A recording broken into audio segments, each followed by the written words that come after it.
You wouldn't believe what happened when the father who walked out on me when I was 8 years old showed up at my biggest career event and ended up watching the award speech. He never thought I'd live long enough to give. Before I share what happened next, hit subscribe and let me know in the comments where you're listening from. My name is Alana Pierce. I'm 38 now, but the story really starts in a tiny rental house outside Richmond, Virginia, where the walls were thin, the floors creaked, and life was constantly one unpaid bill away from collapse. My mom worked 2 jobs, one at a grocery store and one cleaning offices at night. My dad? He was there physically until he wasn't, and emotionally, he'd left long before the front door slammed behind him for the last time. The morning he left is burned into me in this strange, quiet way. I remember the sound of cereal crunching in my mouth, the way the sunlight hit the kitchen tile, the cartoon voices coming from the living room. I didn't even realize he was packing until he walked past the table with his duffel bag slung over his shoulder. No goodbye. No explanation. Just the sound of his truck pulling out of the driveway like he was escaping something burning down behind him. Mom didn't cry right away. She just reached for the coffee pot with shaky hands and whispered, "Eat your breakfast, baby. You've got school." That was my childhood. Keep moving, keep eating, keep going, no matter who leaves. By the time I was a teenager, I had mastered the art of pretending everything was okay. I got good grades, worked a little side hustle cleaning neighbors' porches, and learned to fix things myself. Sink clogged? I'd YouTube it. Bike chain stuck? I'd figure it out. If life didn't hand me a father, I wasn't going to sit around waiting for one to show up. But trauma has a way of shaping your ambition without asking for permission. While other girls dreamed of weddings and perfect families, I dreamed of stability. Of having enough emergency savings to not hold my breath when the electric bill arrived. Of owning a home that didn't have mold hiding behind a live laugh love sign. Of becoming someone who didn't get abandoned. Money wasn't about greed for me, it was about safety. And education became the rope I grabbed to climb out of the instability I was born into. By my late 20s, after juggling scholarships, night classes, and more ramen noodles than the FDA ever intended a human to consume, I earned my master's degree in early childhood development. Then, I got a job working in public schools, eventually moving into trauma-informed curriculum design. It wasn't glamorous, but it mattered. And it was stable finally. At 33, I was promoted to program director for a statewide initiative supporting vulnerable students. It was the kind of position where people actually listened when you spoke. People who once brushed me off suddenly asked for my insight. And for the first time in my life, I felt valued. Mom cried when I texted her the news. Happy tears this time. Still, despite the progress I'd made, something inside me always carried a soft, ragged ache, like a bruise that never fully healed. I didn't talk about my dad. Ever. Not with coworkers, not with friends, not even with the man I dated for almost 2 years. It wasn't shame, it was irrelevance. He'd chosen to leave. I'd chosen to live. But life has a funny way of circling back. 2 months before everything unfolded, I got a letter in the mail addressed in handwriting I hadn't seen since childhood. I froze in the doorway with my grocery bags digging into my arms. There was no mistaking the slanted, uneven letters. My father. I didn't open it at first. Just tossed it on the kitchen counter like it was a bill I didn't want to deal with. For 3 days, I ignored it. But on the 4th day, after a long meeting at work and a glass of wine I poured too full, I finally tore the envelope open. Inside was a short message, maybe 7 sentences total. He said he'd been thinking about me. Said he'd kept up with my accomplishments. Said he was proud, even though he contributed exactly 0 minutes to anything I'd ever achieved. And at the bottom, he wrote, "If you're open to it, I'd like to see you one day." I remember laughing this bitter, surprised sound that didn't even feel like it belonged to me. After 30 years of silence, he wanted to see me one day? I didn't respond. Not because I hated him, but because the little girl he abandoned deserved more than 7 sentences and a shaky signature. Life went on. I kept working, kept climbing, kept healing. Or trying to. Then came the event. A statewide gala where I'd been nominated for an award recognizing leaders in childhood education. Nobody in my family had ever been on a stage for anything other than school choir or mandatory speeches. The idea of standing under bright lights, giving a speech in front of hundreds, it felt huge, terrifying, sacred. I bought a navy dress from Macy's clearance rack, got my hair blown out at a discount salon, and told my mom to meet me there. And as I walked into the venue, heels clicking against marble floors, nerves buzzing in my chest, I saw him, my father, standing in the back of the room. I stopped walking, just froze. People in dresses and suits were drifting past me, smiling, chattering, moving forward. But I stood there, stuck between 30 years of silence and the man who caused it. He looked older, of course. Smaller somehow. His hair was grayer than I expected, and he wore a sports coat that didn't quite fit right. He wasn't standing tall. He wasn't beaming. He was just there, like a ghost who'd decided to haunt me on the biggest night of my career. At first, I thought maybe I imagined it. Maybe my brain conjured him out of stress and adrenaline. But then he turned. And he saw me. His eyes widened, just a little. Not with joy. Not with guilt. More like recognition. Like someone realizing the storm they ignored years ago had grown teeth. I didn't wave. Didn't smile. I just turned and walked into the ballroom without acknowledging him. I sat with my colleagues. My director. A few people from the Department of Education. My mom was late. She always ran a little behind, but I knew she'd show up. As I made small talk and sipped water I didn't really want, my thoughts kept circling.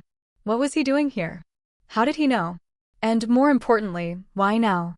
I wanted to be above it. I wanted to believe I was unaffected. But that little girl inside me, the one who waited by the front door with her backpack hoping maybe he'd pick her up for a weekend that never came, she was wide awake. And she was angry. When my mom arrived, she kissed my cheek and whispered, "You look like a senator." She didn't notice him. At least not yet. I leaned over. "He's here." She blinked. "Who?" I didn't have to say it. Her smile faded. She scanned the room. Her shoulders stiffened. "Where?" I nodded toward the back, where he stood near the exit, hands clasped in front of him like a man attending a funeral he wasn't invited to. She shook her head. "He doesn't get to watch this." But he already was. The night rolled on. Speeches. Applause. Laughter at jokes no one really found funny. I nodded and smiled and clapped, but it all felt like static. Then they called my name. Alana Pierce, Director of Early Learning Equity Initiative. For her groundbreaking work in trauma-informed education and advocacy for underserved children across the state of Virginia. Applause. I stood. Walked toward the stage. My feet felt heavy, but I didn't let it show. I climbed the steps. Turned toward the crowd. And saw him. Still in the back. Still watching. A part of me wanted to run. To scream. To call him out. But I didn't. Instead, I took the mic and smiled. "Thank you. I'm honored to be here tonight." When I was 8 years old, my life changed in a way I didn't fully understand at the time. The person who was supposed to protect me left. And for a long time, I believed that maybe I wasn't worth staying for. You could have heard a pin drop. But then something strange happened. I grew up. And I met teachers. Social workers. Mentors. People who saw something in me I didn't see in myself. People who stayed. I let the silence linger. And now, every day, I get to pay that forward. I get to show kids, especially the ones who've been left behind, that they matter. That their worth is not tied to who abandoned them. I looked directly into the back of the room. Right into his eyes. And that sometimes, the most powerful thing you can do, is become everything they said you couldn't. Applause broke out. I held my smile, but my hands were trembling slightly. As I walked back to my seat, my heart was pounding. Not from fear. From release. I'd said it. Not to shame him. But to free myself. After the event, people swarmed me. Hugs. Congratulations. Questions about policy and press and what's next. He stayed near the back, hovering like a shadow at the edge of the light. Eventually, I walked toward the coat check with my mom. We grabbed our jackets and stepped into the cold night air. I didn't expect what came next. "Alana." His voice was deeper than I remembered. More gravel than tone. I turned. He was standing just outside the door, his hands shoved into his pockets. His face looked drawn, unsure. I just wanted to say, that was a beautiful speech. I nodded once. Said nothing. He cleared his throat. You've done well. Really well. I'm proud of you. It hit me like a dull thud. That word. Proud. After 30 years of silence, he thought that word would fix it. Wrap the years in a bow. Heal the parts of me that had long since scabbed over. My mom stepped closer, but I lifted my hand slightly. It was okay. I had this. Thank you, I said. Then I looked him in the eye. But I didn't do any of this for you. He blinked. I continued. I did it in spite of you. He nodded slowly. His eyes glossed over, and for a second, I thought he might say something real. But he didn't. He just looked down and said, I understand.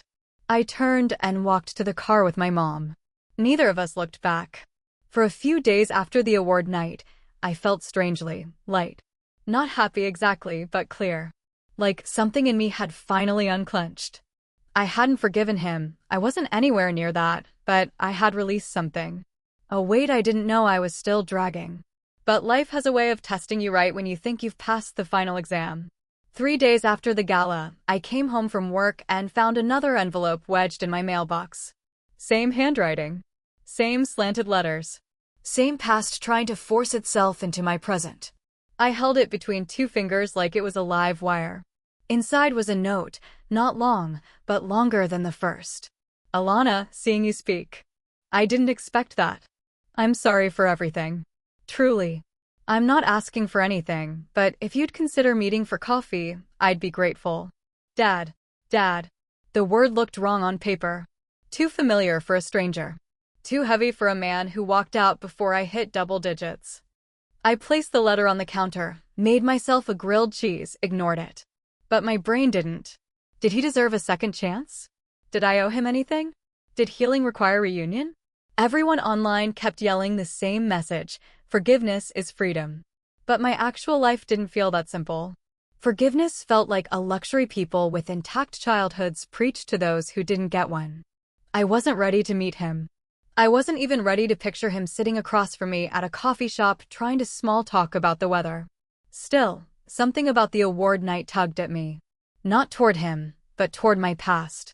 Toward that little girl version of me who'd been ignored. Forgotten. Left. That week at work, our district director asked me to lead a new pilot program, a mentorship initiative for students showing early signs of trauma responses. Hypervigilance. Withdrawal. Silence. The kids who slipped under the radar because their wounds weren't loud. I said yes immediately. As I reviewed profiles and background notes, I saw myself in nearly every file. Kids whose parents ghosted them. Kids being shuffled between relatives. Kids pretending they weren't hungry. Kids whose teachers marked them as quiet when they were actually terrified. And something clicked. I didn't need my father's apology to heal. I needed purpose. I needed to build something from the cracks he left behind. So that's what I poured myself into. The days blurred with meetings, school visits, strategy sessions, endless post-it notes covering my office like a rainbow of trauma-informed chaos. And slowly, I felt myself growing again. Expanding. But healing is rarely a straight line. One afternoon, after visiting a middle school on the south side, I stepped out into the parking lot to find my dad leaning against his truck. I stopped mid-stride. He straightened. Alana. I'm sorry to just show up. I didn't know where else to find you. You never answered my letter. Because I didn't want to. He nodded, swallowing. I figured that. I just wanted to talk. One conversation. Then I'll go. I crossed my arms. We talked at the gala. That wasn't a conversation, he said quietly. That was you giving the best speech of the night, and me standing there wishing I'd earned the right to clap. I hated that my chest tightened. Anger, guilt, pity, they all felt too close together. I'm not trying to fix the past, he continued. I know I can't. And I'm not asking to be your father again. I wanted you to know I'm sorry. For everything. I was young, stupid, selfish. And by the time I realized what I lost, it was too late. Too late for what? I asked. To come back without making it worse. I stared at him. You could have tried. He nodded, eyes dropping. You're right. A breeze moved through the parking lot, lifting pieces of paper near the curb. Cars passed. Life went on. But we stood frozen in a moment 30 years overdue. I'm not here to force anything, he said. I just wanted to say it to your face. He looked older than I remembered. Not weaker, exactly. Just human. Flawed. Real. And it struck me that I'd spent years imagining him as a villain in my origin story, sharp-edged, cruel, purposeful. But the man in front of me wasn't powerful. He wasn't dangerous. He was just a man who ran away. And maybe that was worse. I exhaled. I don't know what you expect from me. Nothing, he said softly. Just honesty. Okay, I said. Then honestly? I don't hate you. But I don't trust you. And I don't want a relationship right now. He nodded without hesitation. I understand. And if all of this is about your guilt, I added, I'm not here to help you feel better. His shoulders dropped a little. But he didn't get defensive. Didn't argue. He just whispered, I know. Something inside me shifted. Not forgiveness. But clarity. So what now? He asked. Now, I said, we go our separate ways. He nodded again, stepped back, and gave me a soft, broken smile. You turned out incredible, you know. I blinked. Despite you. He cracked a sad laugh. Yeah, despite me. And then he walked away. No big moment. No dramatic goodbye. Just steps fading into the distance like the echo of something that used to hurt sharper than it did now. That night, I told my mom everything. She listened quietly, her hands wrapped around a mug of tea. Do you regret talking to him? She asked. No, I said. But I don't feel better. That comes later, she whispered. Healing always shows up late. But it shows up. And she was right. The next few weeks were filled with small victories, kids in my program finally opening up, teachers thanking me for the training, administrators asking for expansions. I wasn't just surviving my past anymore. I was rewriting my future. But life wasn't done with me. Because 1 month later, at a statewide education conference, my dad showed up again. Only this time, he wasn't alone. Standing beside him was a young woman with his eyes. And when he introduced her, everything inside me shifted again. She looked to be about 20. Maybe a little younger. Shoulder-length hair, big brown eyes, nervous hands that kept tugging at her sleeve. This is Lily, my dad said, voice quiet. She's your sister. For a second, I couldn't hear anything.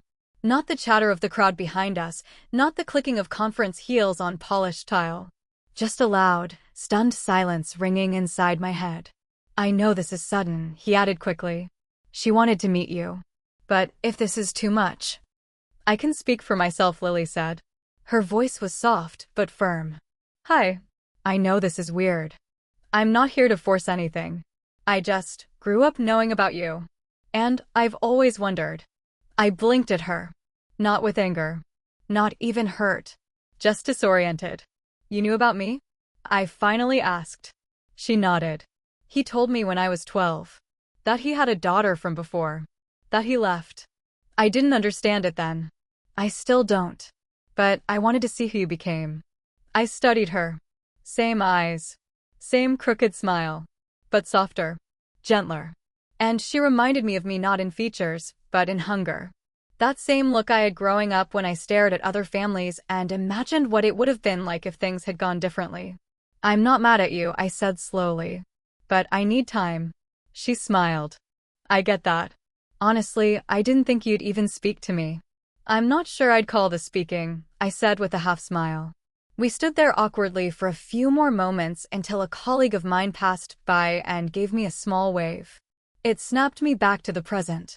I'm speaking at 2:30, I said. It's a small panel. About student grief and academic resilience. You can come if you want. Lily's eyes lit up. Really? Sure, I said. I'm not doing it for you. But if you're curious, sit in the back. They both nodded. My dad looked like he wanted to say something else, but thought better of it. Good luck, he said instead. I didn't reply. When I stepped on stage an hour later, the room was fuller than I expected. Principals, counselors, even a few parents. I tapped the mic, adjusted my notes, and looked up. Lily was in the third row. Alone. My father wasn't with her. I exhaled and began. Hi, I'm Alana Brooks. I've spent the last 12 years working in public education, and the last 8 focused on trauma-informed care and mentoring. But before that, I was a kid no one thought needed help. I paused, let that hang in the air. My grades were fine. I didn't act out. I wasn't loud. I just faded. My dad left when I was 8, and everyone assumed I was okay because I didn't throw tantrums or flunk math. But I wasn't okay. I was invisible. And I carried that invisibility into every classroom I entered, until one teacher saw me. Mrs. King. 5th grade. She let me eat lunch in her room when I didn't want to face the cafeteria alone. I heard a few murmurs, soft sniffles. That's why I do what I do. Because for some kids, being seen is the first step to survival. I glanced at Lily. Her eyes were glassy. After the panel, she waited by the door, hands tucked into her hoodie pocket. That was amazing, she said. You're amazing. I'm trying, I replied. She hesitated. I get it now. Why you're guarded. Why you didn't want to meet. I looked at her. He was your dad, right? Was he different with you? She took a long breath. Better. But not great. He left when I was 15. Different reasons, same pattern. I think he's always been trying to outrun himself. That hit harder than I expected. He said you hate him, she added. I shook my head. No. I just refuse to let him shape how I love now. Lily smiled. That's powerful. We didn't hug. We didn't make any promises. But we exchanged numbers. A cautious first step. Over the next few months, she'd text me occasionally, photos of her art, questions about school, little updates. I never initiated. But I never ignored her either. Eventually, she asked if she could intern at my nonprofit for the summer. Said she wanted to learn more about helping students with broken homes. I said yes. She was good with the kids. Patient. Honest. And they loved her. One afternoon, I walked into a small group session to find her holding a little boy's hand while he cried about his dad not showing up for his birthday. She didn't say much. Just sat there with him, still and steady. And I realized something. My dad may have broken me, but I helped someone else begin healing. And maybe, just maybe, that was enough. That fall, my nonprofit received a community grant to expand statewide. I was invited to speak again this time, not on a panel, but as the keynote speaker. When I walked on stage, the room went quiet. I told my story again. But this time, it wasn't for him. It was for every kid who ever sat at the kitchen table waiting for a parent who never came. It was for the teachers who packed extra lunches. For the moms who stayed. For the little sisters who watched and learned and grew. And this time, when I ended my speech, I didn't cry. I stood tall, voice steady, eyes forward. Afterward, Lily hugged me for the first time. I'm proud to be your sister, she whispered. I smiled. I'm proud of you too. And that was it. No revenge. No fireworks. Just grace. Quiet. Earned. If this story touched you, share it with someone who needs to know that walking away from pain is not weakness, it's power. And sometimes, you heal by letting them watch you rise.